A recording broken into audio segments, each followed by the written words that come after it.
Welcome back to Bash Bros in episode 97 of Notorious Pro Wrestling, the TEW Let's Play series where we find out what exactly would happen if Conor McGregor started his own wrestling promotion. Well, that Fear No Man pay-per-view was pretty fucking good.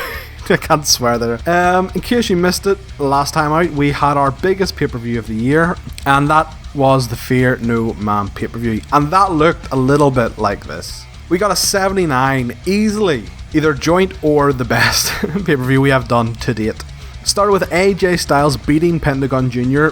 AJ with a not as good as I was hoping performance, but still not bad at all.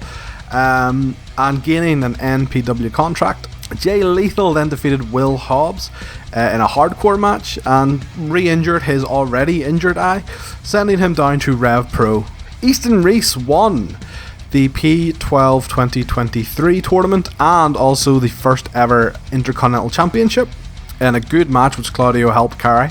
Mad Marty Quinn then also won the NPW Women's Championship from Makito, kind of putting a nice bow on that kind of year-long return story. The Velocities then with a massive upset, winning the tag titles off of Aussie Open by pinning James Drake of the Grizzly Young Vets with a flash pin. That will then keep going forward with them trying to prove that they aren't just paper or fluke champions. And in the main event then, Kenny Omega defeated Pac to retain in an 82 rated match, one hell of a matchup. And post-match then AJ Styles signed his new contract in Kenny Omega's blood and posed with him similarly to how Kenny posed with AJ once he was kicked out of the Bullet Club. So yes, 79, an awesome show. We were just missing that one fantastic promo to kind of help keep us above the 80s, but still can't complain with that at all. So one thing I forgot to do, which I said I would do last time, was go to our championship menu. So here is the state of our championships in Notorious. So as you can see, Easton Reese, the very first Intercontinental Champion. It's not going to be a long reign. I've already said this, very much just a champion for storyline purposes. Tag titles then, so current champions are the Velocities. Obviously winning it from Aussie Open with a great reign from July right through until April. So all in all about 8 months, I believe. And then of course before that, Dynasty. He held it for about half a year. And finally the very first champions, Grizzly Young Vets. He also held it for about just shy of a year, about 4 months. Then our Women's Championship. So Viper, in case you forgot, was our very first champion. Held it for about 6 months. Tessa Blanchard then defeated her for it and held it for a good while, like 8 months. And then Makito winning that in September then. And she held that belt for... then losing it to current champion Marley Quinn. Then our World Championship, so Chris Hero, the inaugural NPW champion, holding that from March 21 to September 21. Then Pentagon with just goddamn, that was a reign and a half. Pentagon had over a year. Pentagon was our champion for just bitch slapping challengers left, right, and centre. And then Pac with an alright reign. We probably did Pac a wee bit dirty, but whenever you got Kenny Omega on the cards, it can't go happen. But I imagine Pac is going to be a future champion again. And finally the proper 12, so Chris Hero, Ace Austin and Easton Reese, all winners of that. So as this is a Fallout show from a pay-per-view, we're going to take a look at the storylines now going forward for the next couple of months. So as I mentioned earlier, Easton Reese not long as an Intercontinental Champion. This is actually kind of a knock-on effect too of the tag title situation. So I was actually going to have Grizzly Young Vets win the tag titles originally, before the Velocities kind of showed me what they can do. And because I was going to kind of go for the Prestige Hold All the Gold storyline, and then that kind of fizzled out once I was realised, the Velocities are getting the belts. So yeah, unfortunately, Eastern Region will have this for another month or so, and we'll drop it to Grisham. And this will also tie into the tag storyline down here too, with the Velocities, the Prestige, and Aussie Open.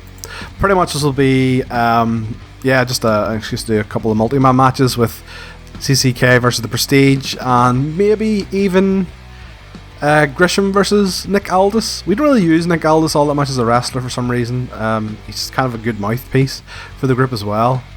Jamie Hayter versus Martina. This is a gateway feud to bring in Oday Tai. So Jamie Hayter debuted at the start of April. And pretty much Martina doesn't realise just how much of a dick Jamie Hayter is. So the plan will be Jamie Hayter will kind of beat up Rio O'Reilly, which will then help Martina realise Jamie's dickishness.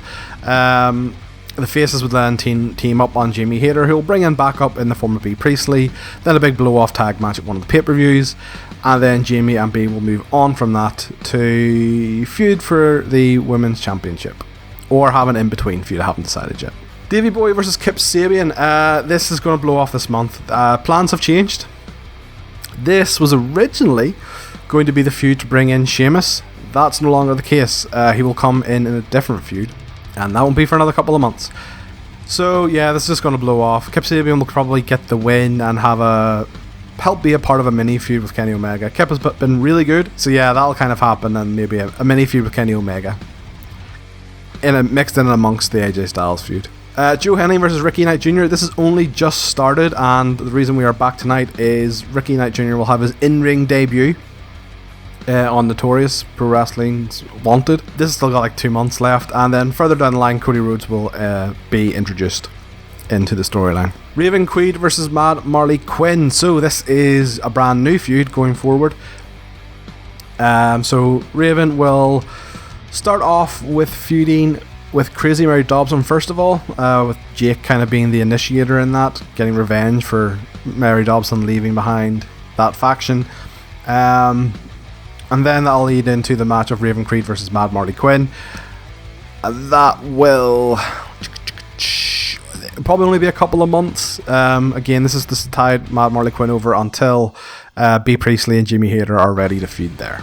I'm interested to see what Raven Creed does. I don't know if she will be as good as Crazy Mary Dobson, but if she is, great. If not, at least we kind of have another mid-carder to kind of rely on in the women's division. The Velocities versus the Prestige versus Aussie Open. I laid this out pretty well last episode, but very quickly, there's about 3 more months left of this. The next pay-per-view will be Velocities versus the Prestige. Pay-per-view after that will be the Velocities versus Lyco's Gym, because they'll be like, what the fuck, you stole the belts from our friends when they were being nice to you. And then the final match will be Aussie Open versus the Velocities, and then the Velocities will move on to someone else. And the through line of this is Aussie Open is trying to convince themselves that they're okay with losing the belt to the Velocities, but deep down they're really not. Next up, the Kings of Wrestling reunion storyline. So they were going to finally reunite this coming pay-per-view, the Made in Europe pay-per-view. Then that'll have the big blow-off tag match, and then the Kings of Wrestling are going to go on to feud with the Prestige. And as I said earlier, Sheamus is going to be debuting a different storyline. It's this one, pretty much because of the numbers game, 4-on-2. They'll be like, we need a backup, and Claudio's like, I might know a guy, I'm bringing Sheamus. I was originally going to have Sheamus debut as a heel, but I changed my mind for 2 reasons. One, his recent work with the Brawling Brutes is kind of a face thing, and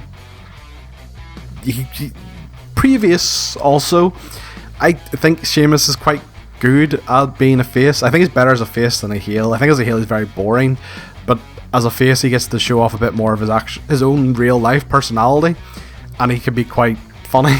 There's that, and the second reason is we are an Irish promotion. I feel like if Sheamus came back to an Irish show, there is no way he would be booed. Like, I think the place would literally explode if Sheamus came back to an Irish show. So that was my other thought. I'm going to say it right now, Claudio is very good at being in a tag team. The Bar, there was the Bar, there's the Kings of Wrestling, there was it We the People, whatever that American one with Jack Swagger was, Claudio is a tag team specialist in every... Oh, Tyson Kidd and Cesaro as well. Claudio is just a good tag wrestler, and he's in so many good tag teams. I was kind of like, man, I could do the bar as well, even though I already have the Kings of Wrestling. So I don't know if I will have Claudio be a part of 2 tag teams.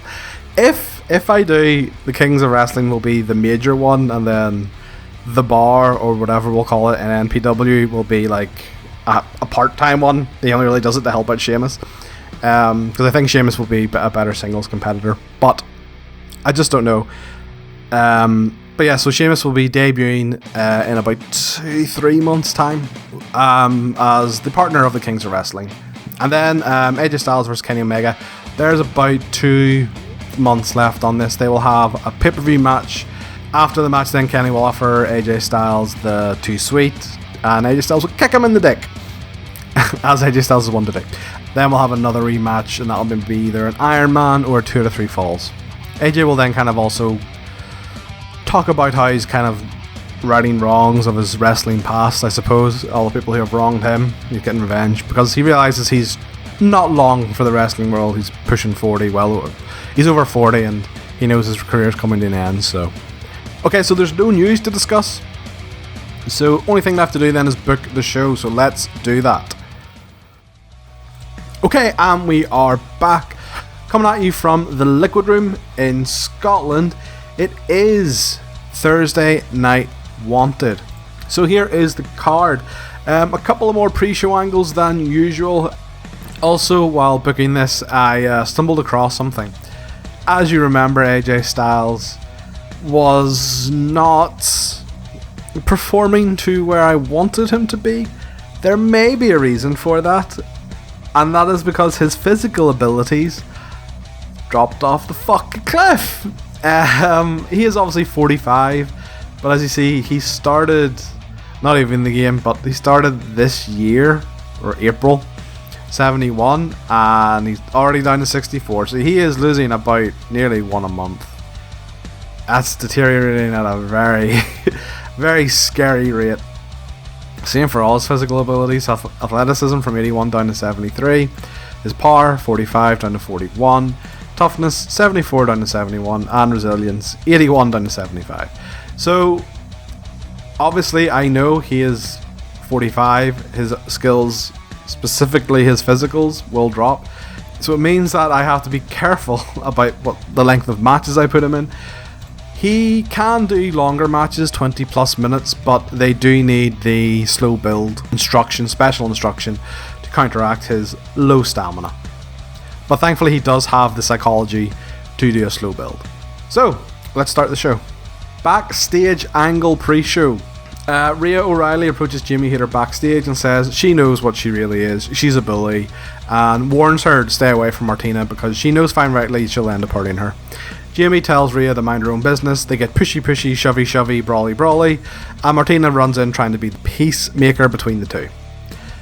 Leading to a match tonight. A 55 rated segment, which is good. And a backstage pre-show promo then. Rey Fenix says he wants revenge for his brother Pentagon tonight against AJ Styles. AJ locking Pentagon into a calf killer after their match at the pay-per-view. 48, it's okay.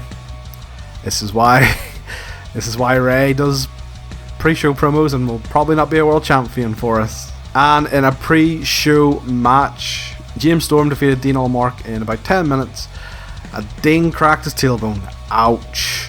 that sounds like it sucks. Dean a 32, James a 51, all in all a 42. Ow. Ow. On to the main show then. We open up and the Prestige are in the ring celebrating. They've got the suits, they've got a nice red carpet put out, buckets of champagne on ice, and Nick Aldis congratulates Easton Reese on his IC title win.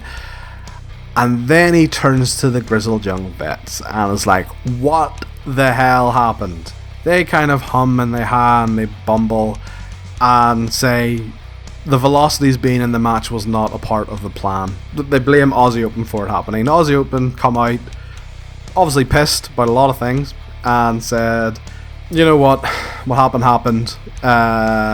but we still have a bone to pick with you.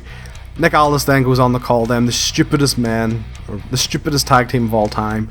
Your friends, which you let into the match, walked away with your tag team championships. We may be losers, but at least we're not complete idiots.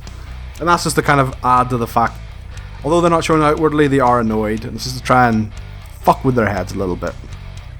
62 rated segment, which is very good. Next up then, Jamie Hayter defeats Rhea O'Reilly in 15:30 with a Falcon's Arrow.